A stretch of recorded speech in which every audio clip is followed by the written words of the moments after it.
Mais tu sais, Mohamed, ce qui est très important, parce que ce que tu dis, il y a beaucoup de gens qui t'écoutent là aujourd'hui. Ce qui est important de dire, c'est que, toi, tu l'as vécu, moi aussi, j'ai connu ça. C'est qu'entre le joueur pro et le joueur local, tu l'as bien dit tout à l'heure, c'est la différence, c'est la concentration et la discipline. Déjà sur le plan du groupe et surtout sur le plan dans le jeu. Tu as des garçons qui font des choix tactiquement, individuellement, qui ont mis carrément l'équipe en porte-à-faux. Et à ces niveaux-là, en face de toi, tu sais très bien qu'on attend les erreurs et chez nous, on a répété les erreurs. Par contre, il y a une autre question on a quand même ce souci, moi je l'ai eu en 2000. Comment se fait-il que on est aussi, comment tu le ressens toi personnellement, que l'Algérie ne produit aucun attaquant et ne produit pas de gardien de but.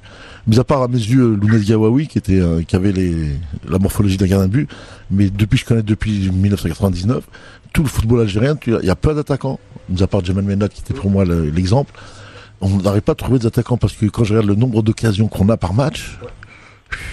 Alors je voudrais savoir parce que comme lui il sort de vraie préparation. Il y a Soudani qui sort du lot cette saison et monsieur. Oui, mais il n'a rien fait encore pour l'instant. Tu sais, c'est des mecs qui n'ont pas accès à la sélection, mais des buteurs, t'en as. Hein. Les portes de la sélection restent fermées, mais en championnat, il y a des buteurs. Franchement, il y a des buteurs. Qui? Messoud, on va dire le moi je parle du niveau international, avant que Mohamed y réponde, il faut préciser une chose, c'est qu'on peut être un très bon buteur de club et rien marquer en sélection et vice versa. C'est connu ça, absolument. Haj Adlan, c'était un buteur né, mais regarde le nombre de buts par année et dans le championnat. Et je parle même pas du championnat algérien qui est pas une référence, moi. Je parle même des manques qu'on trouve en équipe A, on le retrouve en équipe olympique. On le retrouve sur deux thèmes. Là, on a eu la chance qu'en équipe A, on a eu Mbouhli qui est arrivé, mais il y avait Lounès qui est arrivé. Et Lounès a été un des garçons qui a porté la sélection. Là, aujourd'hui, je pense que si l'équipe olympique avait un gardien de but, voire 2-3 gardiens de but de très haut niveau, je pense que l'équipe A passe. Sans parler des autres problèmes, hein. Je pense qu'on a un vrai gardien de but. Et c'est le problème de l'Algérie depuis, c'est pas d'aujourd'hui, cette histoire-là. Elle date depuis 20 ans. C'est un problème africain aussi. Ouais, je sais. Qu'est-ce que t'en penses, Mohamed? Ouais, écoute, ce que tu dis, Nasser, je pense qu'il y a du vrai dedans. Mais notre gardien de but, faut savoir qu'il nous sauve en Zambie, hein. C'est important de le souligner. Après, c'est clair qu'il est passé complètement à côté du championnat d'Afrique. Maintenant, voilà, c'est un gardien qui a beaucoup de qualité. Après, et je me répète et je le redis, est-ce que encore il avait la concentration pour jouer? Est-ce que dans la tête il était bien? Parce qu'on sait que pour un gardien de but, c'est très important. Après, voilà, Laraleb, c'est comme ça, il a fait beaucoup d'erreurs, il s'est mis beaucoup de pression sur les épaules. C'est vrai que quand on regarde, il y a pas beaucoup de gardiens algériens qui ressortent du lot. C'est un problème de formation. Je pense qu'on revient encore au même débat, hein, c'est la formation. Combien il y a de centres de formation en Algérie? J'aimerais bien le savoir, mais pas beaucoup. Après, voilà, c'est pour ça que je vous dis que c'est important qu'il y ait un suivi pour arriver jusqu'à arriver à l'équipe nationale. Après, je pense que le débat sur les attaquants, c'est un débat pour moi, qui n'a pas lieu d'être, parce que les attaquants, voilà, on sait que un attaquant, il peut ne pas marquer. Si un attaquant il a 5 actions dans un match, il en marque pas, ça c'est clair, c'est le problème de l'attaquant. Mais je vais revenir surtout sur la période où l'équipe nationale A n'était pas bien. On a vu des attaquants comme Djebo, il n'avait pas un ballon dans le match. Et pour marquer des buts, quand on n'est pas servi, quand on n'est pas alimenté, c'est très très difficile. Après, voilà, c'est clair que le débat il est ouvert et chacun peut penser ce qu'il veut, mais voilà. Mohamed? Ouais, alors, salam alaikum Mohamed, ça va? Ouais, comme ça, Mohamed. Ouais, voilà, bien. Je voulais déjà te féliciter pour ton capitanat exemplaire. Je voudrais déjà dire aux gens que l'équipe nationale de jeunes avant vous, c'était les éliminateurs éliminés au tour préliminaire contre Mauritanie, le Niger et compagnie. Donc là, on a eu du bonus.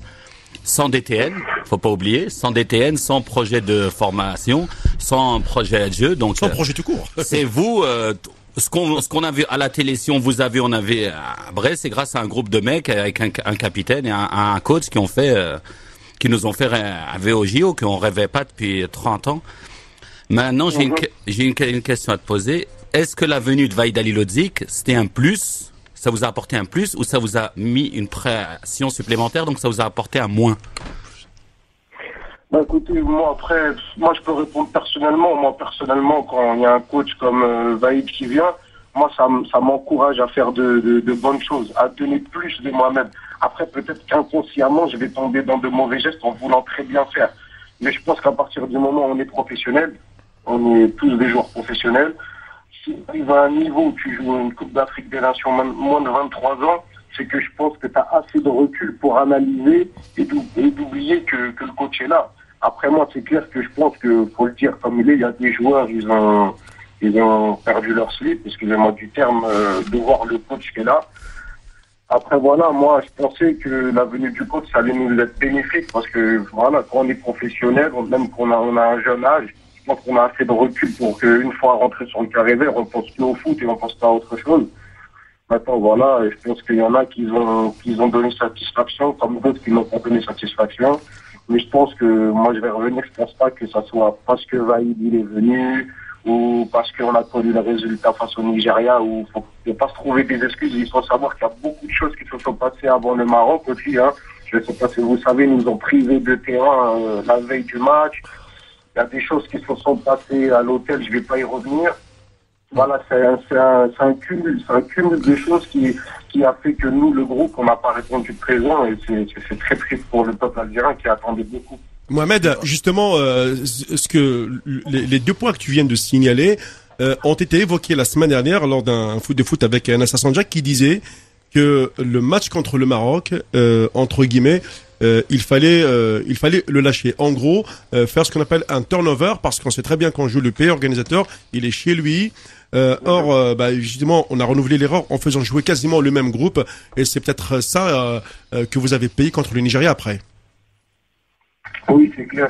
Mais bon, après, quand on arrive dans une compétition aussi importante que celle-là, je pense pas qu'on peut se permettre de lâcher n'importe quel match. Encore, si on joue les 2 premiers matchs et on a 6 points, le deuxième, on peut se permettre de faire tourner. Mais là, c'est vrai que c'était difficile parce que on gagne le premier match, on a 3 points. Nous, dans le groupe, on se dit que si on bat le Maroc, on est qualifié. Donc voilà, tout le monde a voulu jouer. Après, c'est vrai qu'il y a un truc à signaler, c'est qu'après le Sénégal, physiquement, on était cuit. Et pourquoi, je sais pas, mais il y a eu beaucoup de vols, il y a eu beaucoup une préparation assez longue. Je pense que la pression aussi qui s'est ajoutée à ça, ça a beaucoup joué dans le corps des joueurs. Maintenant, voilà, on n'a pas pu, pour répondre à ta question, on n'aurait pas pu lâcher le match face au Maroc, sachant que c'est un derby, que ces choses-là rentrent en compte, ça aurait été difficile, je pense. Mohamed, moi, je vais ajuster mon propos. Moi, j'ai pas dit on lâche le match, tu lâches le match. J'ai dit simplement, vu le match que j'ai vu contre le Sénégal, et tu as dit des choses énormes, parce que dans tes réponses, il y a beaucoup de réponses. C'est vrai que les stages intensifs, Madine Algérie, comme ils font pendant 15 jours, 3 semaines, c'est fini aujourd'hui. Ouais. On sait que les joueurs n'ont pas besoin de ça du tout. Parce que les joueurs ont besoin de couper, de retrouver un peu plus la famille. Bon, il y a des choses qui sont importantes qu'on maîtrise bien aujourd'hui, mais bon. Quand tu les mets dans une chambre pendant 3 semaines, c'est l'effet inverse qui se produit à chaque fois. Moi, ce que je voulais te dire, dans mes propos, j'ai dit on lâche le match, j'ai pas dit on lâche le match. J'ai dit il y a des choix à faire, Mohamed. Je pense que les choix, à partir du moment où vous avez gagné le Sénégal, la grande difficulté, elle était là. Si vous aurez fait match nul, ça aurait peut-être réactiver vraiment l'équipe, c'est-à-dire que ça les aurait relancés parce qu'il fallait chercher le résultat. Le Sénégal, entre le Sénégal et le Maroc, c'est l'euphorie parce que les garçons sont pas loin de passer. On a un match, mais quand tu connais un petit peu l'historique de l'équipe d'Algérie depuis 1 an, parce que depuis l'équipe d'Égypte, tu sais ce qui s'est passé un peu, même avec le Maroc, on sait que les contours internationaux sont difficiles pour l'équipe d'Algérie aujourd'hui. Je dis pas qu'il aurait fallu lâcher, je dis simplement fallait miser sur l'un ou le deuxième match. Moi, j'aurais été à la place d'Aïdjoudi, c'est clair que le deuxième match, j'aurais fait tourner l'équipe et j'aurais préparé vraiment le match du Nigeria. Après, si les joueurs qu'auraient fait, quand tu prends 24 joueurs internationaux, tu imagines que les 24 joueurs peuvent jouer, hein. Donc tu fais tourner tes joueurs et eux, c'est à eux d'aller chercher le nul. S'ils vont chercher nul, c'est magnifique. Le reste revient contre le Nigeria et finissent l'action. Mais comme tu l'as dit tout à l'heure, moi j'y crois pas. 3 matchs, un match tous les 3 jours, avec les moyens, sans avoir, on va pas parler parce qu'on va parler de choses trop pointues. Un match tous les 3 jours, il faut un staff médical, il faut un staff autour pour remonter le moral des joueurs et les remettre physiquement au top et mentalement. C'est très très dur. On le voit au niveau, hein. Regarde, tu as vu les garçons, ils font une Ligue des Champions, ils arrivent le samedi, ils sont complètement KO, hein. Ils se font démonter. Et le Nigeria qui elle a lâché ses 2 matchs qui ne jouaient pas. Quand elle a joué l'Algérie, elle a pas trouvé l'opportunité parce que l'Algérie était faible. C'est qu'elle vient, elle s'écroule mentalement. Et si elle s'écroule mentalement, elle s'écroule physiquement de fait. Et en plus avec l'histoire ce qui s'est passé à l'hôtel, mais te casse pas la tête. Moi aussi, quand j'étais en équipe d'Algérie, j'ai été au Ghana. On devait faire on avait joué le Cameroun et sur le terrain, on s'est retrouvé. Le terrain, il y avait 200 mômes sur le terrain. L'Afrique du Sud avait un quart de terrain et l'autre un quart. On s'est entraîné un quart. Donc on est en Afrique. On s'est mis,